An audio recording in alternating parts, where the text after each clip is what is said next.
नमस्कार। आज के इस विशेष चुनावी विश्लेषण में हम ब्रह्मपुर विधानसभा क्षेत्र यानी AC 199 की जमीनी हकीकत और वहां के बदलते चुनावी समीकरणों को समझेंगे। देखिए, ये किसी की हार या जीत की साधारण कहानी नहीं है। ये एक अभेद्य राजनीतिक किले के दरकने का पूरा डॉक्यूमेंट्री स्टाइल विश्लेषण है।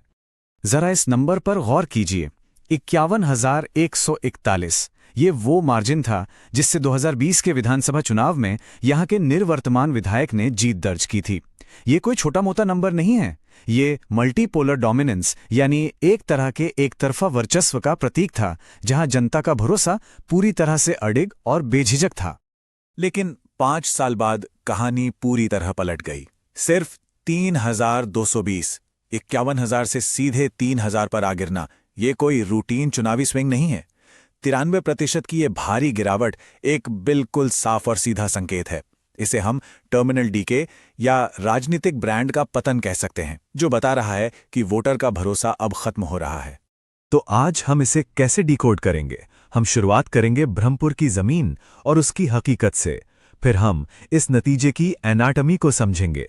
उसके बाद वोटर फटीग के असली कारणों, बदलते जातीय समीकरणों पर नजर डालेंगे और अंत में 2030 के लिए एक स्पष्ट टर्न अराउंड ब्लूप्रिंट और चेतावनी पर बात करेंगे।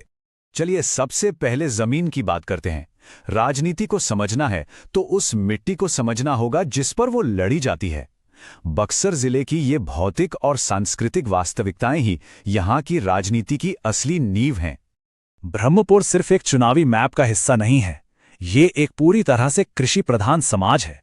यहाँ की पूरी अर्थव्यवस्था, लोगों का जीवन, सब कुछ खेती, मौसम और उससे जुड़े मौसमी पलायन के इर्द गिर्द घूमता है। ये वो समाज है जो रोज लड़ता है। सिमरी और चक्की ब्लॉक की स्थिति इस दर्द को बहुत गहराई से बयान करती है। यहाँ गंगा की वार्षिक बाढ़ सिर्फ पानी लेकर नहीं आती, वो किसानों की आजीविका बहा ले जाती है।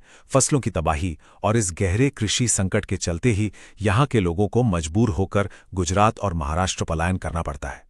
इन किसानों का ये जो चक्रीय संघर्ष है और उनकी जो गरिमा है ना, यही यहाँ का सबसे बड़ा राजनीतिक सत्य है। अब आते हैं इस चुनाव के नतीजों पर।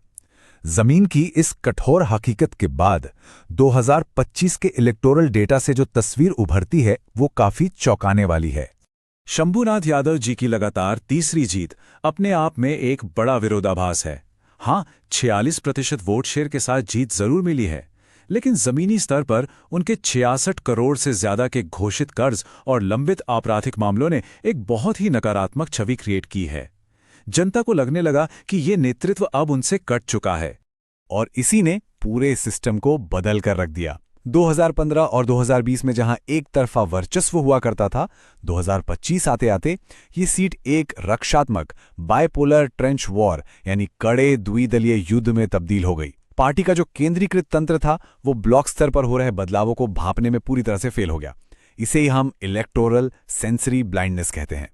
अब सवाल उठता है कि ये वोटर फटीग आया कहां से? आखिर इतना मजबूत जनाधार इतनी तेजी से क्यों खिसक गया? इसके पीछे कोई एक कारण नहीं है, बल्कि पूरा एक सिस्टमैटिक डायग्नोसिस है। अगर हम वोटर की शिकायतों को देखें तो बाढ़ और कृषि संकट सबसे ऊपर आते हैं।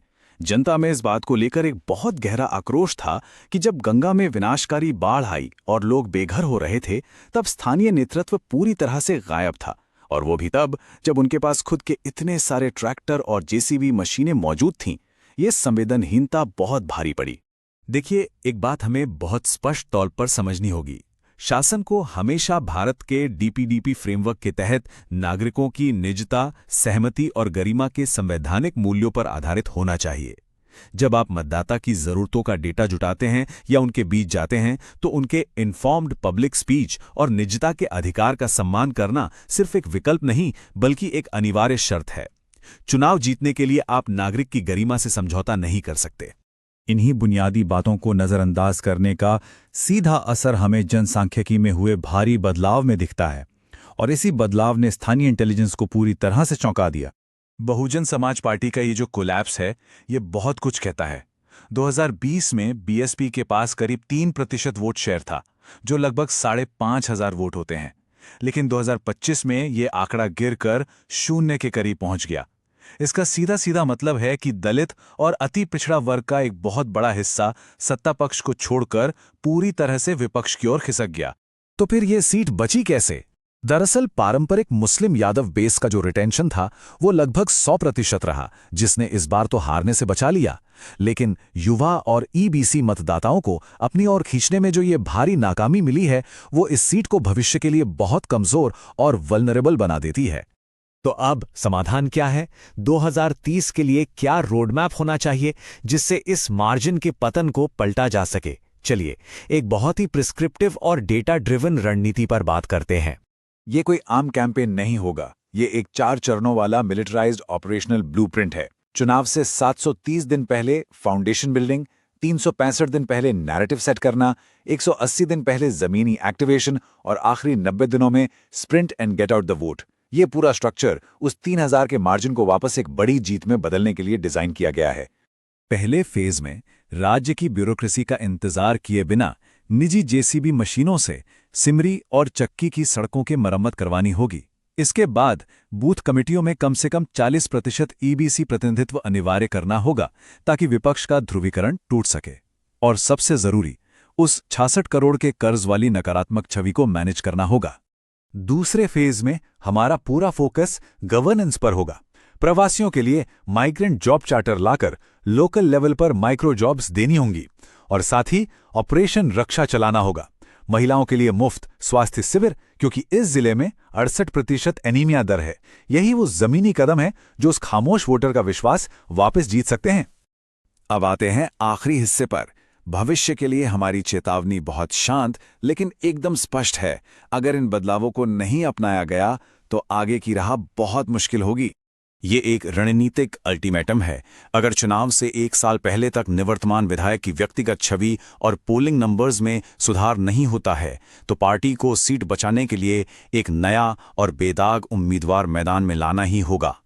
व्यक्तिगत पतन का सिर्फ एक ही इलाज है, त्वरित जमीनी पुनरावेश और अति पिछड़ा वर्ग का एकीकरण।